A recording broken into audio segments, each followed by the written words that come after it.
یار انٹرویو دینے جانا ہو، حالانکہ اگر ناکام بھی ہو گئے تو پھانسی تو نہیں لگا دیں گے، ناکام کر دیں گے نا، دوبارہ موقع موجود ہے، آخری موقع بھی ہے تو کوئی بات نہیں، کوئی اور کام کر لیں گے، لیکن دل لرز رہا ہوتا ہے اور عجیب انسان ایک مخمصے کی سی کیفیت میں ہوتا ہے۔ عدالت میں کوئی فیصلہ ہونا ہو اور وہ آپ کے خلاف بھی آ سکتا ہو، آپ کے حق میں بھی آ سکتا ہو، اور اگر جرم واقعی کیا ہوا ہے تو پھر وہ فیصلہ آنے سے پہلے کے جو لمحے ہیں تو کس قدر طبیعت کے اوپر شاک گزرتے ہیں۔ تو اللہ کے حضور حاضر ہو رہا ہے بندہ، فضا اکبر کا دن ہے، دل دہل رہے ہوں گے، کلیجے کانپ رہے ہوں گے، سورج 1.25 میل پہ آ جائے گا، رخ سیدھا ہو جائے گا، زمین تانبے کی ہوگی، اللہ قہر و جلال میں ہوگا، جہنم کی آوازیں آ رہی ہو، تغیظم و زفیرہ قرآن پڑھی ہو، اس کا غیظ و غضب اور اس کے کھولنے کی آواز دلوں کے اندر خوف پیدا کر رہی ہو۔ جنت کو اللہ کے عرش کے دائیں جانب لا کے رکھ دیا گیا اور جہنم کو عرش الہی کی بائیں جانب رکھ دیا گیا۔ بڑا سخت دن ہے، خوف وحشت طاری ہوگی، 50,000 سال کا ایک دن۔ اس دن گھبراہٹ سے دل دہل رہے ہوں گے، کلیجے کانپ رہے ہوں گے، اور اللہ کے حضور حاضر ہونے کا خوف طبیعت پہ وحشت طاری یہ رکھا ہوگا۔ لیکن 7 اشخاص ایسے ہوں گے اس دن اللہ جنہیں اپنے عرش کا امن والا ٹھنڈا سایہ عطا فرما دے۔ پہلا شخص امام عادل، عادل حکمران جو عدل و انصاف سے حکومت کرتا ہے۔ دوسرا شخص وشاب نشأ فی عبادت اللہ، وہ جوان جس کی جوانی اللہ کی عبادت میں گزری۔ تیسرا شخص ورجل دعته امرأة ذات منصب وجمال فقال انی اخاف اللہ، وہ مرد جس کو کسی عورت نے دعوت گناہ دی، وہ معمولی خاتون نہیں تھی، صاحب منصب بھی تھی، صاحب جمال بھی تھی، اس مرد نے کہا انی اخاف اللہ، یا مرد نے دعوت دی تو عورت نے کہا انی اخاف اللہ، میں اللہ سے ڈرتی ہوں۔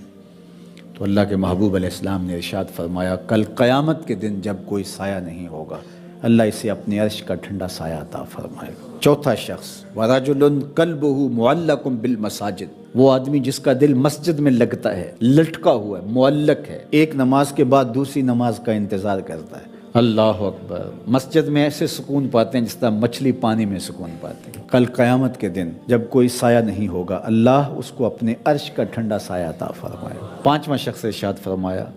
وَرَجُلَانِ تَحَابَّا فِي اللَّهِ اجْتَمَعَا عَلَيْهِ وَتَفَرَّقَا إِلَيْهِ، وہ آدمی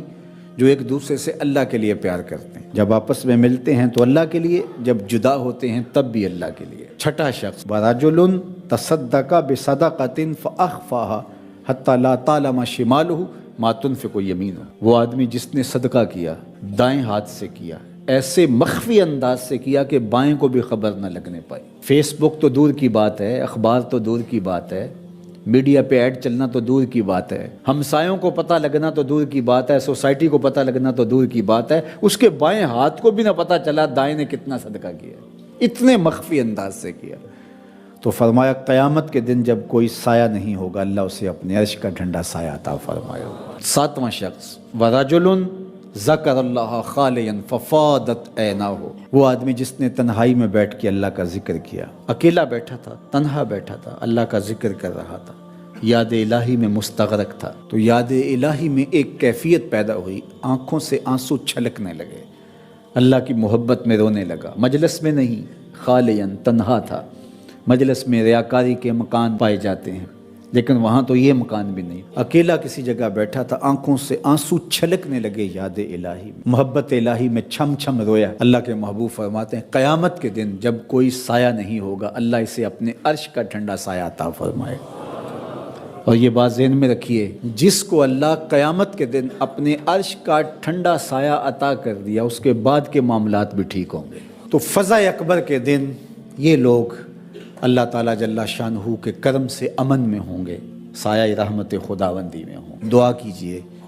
کہ اللہ ہمیں اس زمرے میں شامل کرے۔ آج ایک بندہ چوری کرتا ہے، ڈاکے مارتا ہے، ظلم کرتا ہے، جور و تعدی کے بازار کو گرم رکھتا ہے، اپنی طاقت کے بل بوتے پر، اقتدار کے بل بوتے پر، اپنی اثر و رسوخ کے بل بوتے پر، اپنے منصب کے بل بوتے پر وہ کمزور کو دبا لیتا ہے، غریب کی گردن مروڑ دیتا ہے، غریب اس کے سامنے بات نہیں کر سکتا، اور ساری زندگی وہ ڈاکو، وہ چور، وہ بدماش، وہ غنڈا، وہ اشتہاری دندناتا رہتا ہے، اور اس کو نہ کوئی عدالت پکڑتی ہے اور نہ قانون اس کی گرفت کر سکتا ہے، اور نہ بستی میں، محلے میں، گلی میں اس کے سامنے کوئی آواز اٹھا سکتا ہے۔ اور کمزور ساری زندگی پسا رہتا ہے، تو مرنے کے بعد اس لیے وہ عدالت رکھی گئی ہے۔ اللہ تعالیٰ نے قرآن مجید میں ارشاد فرمایا قیامت کے دن کیا ماننے والے اور انکار کرنے والے دونوں، کیا ہم ان کے ساتھ ایک جیسا سلوک کریں گے؟ ما لکم کیف تحکمون، یہ تم کہاں سے فیصلہ لائے ہو، یہ بات تم نے کہاں سے گھڑ لی ہے؟ مرور زمانہ کے ساتھ جو مسلسل مشق ہوتی ہے تمہاری اس دنیا کے اندر، اس سے تم سمجھتے ہو کہ ایسا ہوگا، لیکن ایسا ہوگا نہیں۔ وہ ایک الگ نظام ہے، اور اس نظام میں آپ کو ایک ایک چیز اللہ کے حضور لے کے پیش ہونا ہوگا۔ تو کہا واتقوا یوماً، اس دن سے ڈرو، لا تجزی نفس عن نفس شیئا، کوئی جان کسی جان کی جزا نہیں بنے گی، کوئی جان کسی جان کا بدلہ نہیں بنے گی کہ اس جگہ مجھے رکھ لو۔ کوئی بننا بھی نہیں چاہے گا، اگر کوئی بنانا بھی چاہے تو کوئی بننا ہی نہیں چاہے گا۔ یوم یفر المرء من اخیہ وامہ وابیہ، اس دن باپ بھی کہے گا کہ میں اس کا ذمہ دار نہیں ہوں، بیوی کہے گی میں اپنے شوہر کی ذمہ دار نہیں ہوں، بیٹا کہے گا میں اپنی ماں کا ذمہ دار نہیں ہوں، ماں کہے گی میں اپنی بیٹی کی ذمہ دار نہیں ہوں، اور وہ ایک دوسرے سے جان چھڑا رہے ہوں گے۔ جب ماں بھی جان چھڑا رہی ہوگی، بتائیے وہ دن پھر کس طرح نفسی نفسی کا ہوگا۔ آج کی تاریخ میں سارے لوگ میدان چھوڑ کے بھاگ جائیں، لیکن ماں جو ہے وہ جلتی ہوئی آگ میں بھی کود جاتی ہے اپنی اولاد کے لیے، لیکن وہ دن اتنا سخت ہوگا کہ ماں بھی چھوڑ دے گی، ماں بھی کہے گی یہ اس سے پوچھو، میں اس کی ذمہ دار نہیں ہوں۔ اللہ اکبر۔ تو کہا وہ دن آنے والا ہے، آج تم نے دنیا کے اس رویے سے اور اس طرز زندگی سے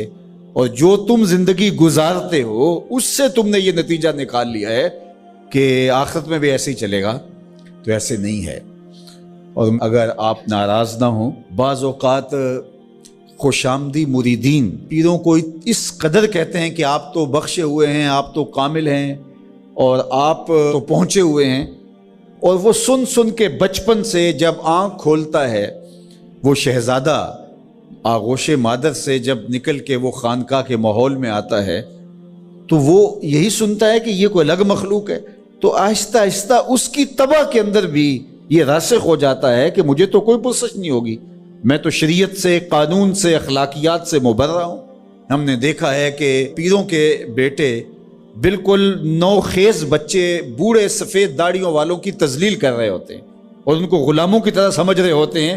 ان کا خیال ہے کہ ہم ان کے اوپر جو ہے وہ کوئی حاکم بن کے آئے ہیں۔ یہی سیاستدانوں کا حال ہے، یہی باقی طبقات کا حال ہے۔ تو وہ ماحول ایسا ان کو دیا جاتا ہے اور وہ پھر آہستہ آہستہ یہ سمجھتے ہیں کہ ہم تو بخشے ہوئے ہیں، اور ایسا ہوتا ہے کہ وہ بیچارے دعا سے بھی محروم ہو جاتے ہیں۔ میں نے دیکھا ہے کہ جب لوگ فوت ہوتے ہیں تو بالخصوص جو اس طرح کا ماحول ہوتا ہے وہاں، تو وہاں پیر صاحب کے لیے مغفرت کی دعا نہیں کی جاتی، ان کے وسیلے سے اپنے لیے دعا کی جاتی ہے۔ تو یار کیسی محرومی ہے کہ جو دعائیں مغفرت کی، غفران کی، باوجود کے پیغمبروں کے دامن پہ کوئی گناہ کا دبا اور داغ نہیں تھا، لیکن اللہ سے وہ استغفار بھی طلب کرتے رہے اور اپنے لیے غفران و رحمت کی دعائیں بھی مانگتے رہے۔ اصحاب پیغمبر، اولاد رسول سب یہ کچھ کرتے رہے۔ لیکن آج جو ہے وہ مجھے اچھی طرح یاد ہے کہ ایک دفعہ ہم کہیں فاتحہ پڑھنے گئے، بہت پرانی بات بھی نہیں ہے، کوئی 10 سال پرانی بات ہوگی، تو وہ جو صاحب فوت ہوئے تھے تو میں نے غفران و مغفرت کا کوئی لفظ کیا تو میری طرف بڑی تیکھی نظروں سے لوگ لکھنے لگے کہ یعنی کیا آپ ان کے لیے مغفرت کی دعا کریں گے؟ یعنی یہ تو بخشے ہوئے ہیں۔ میں اور آپ کسی کے لیے گمان کر سکتے ہیں، دعا دے سکتے ہیں، لیکن قطعاً کہنا ہمارے لیے مشکل ہے۔ تو پھر کیا کریں گے؟ ہم دعا مانگیں گے۔ نیک سے نیک پارسا شخص بھی ہو، ہمیں یہ بتایا گیا کہ اس کی خوبیوں کو بیان کرو، اس کی اچھائیوں کو بیان کرو، اس کے اچھے اعمال کا ذکر کرو اور اس کے بارے حسن ظن رکھو، لیکن اس کی مغفرت کے لیے دعا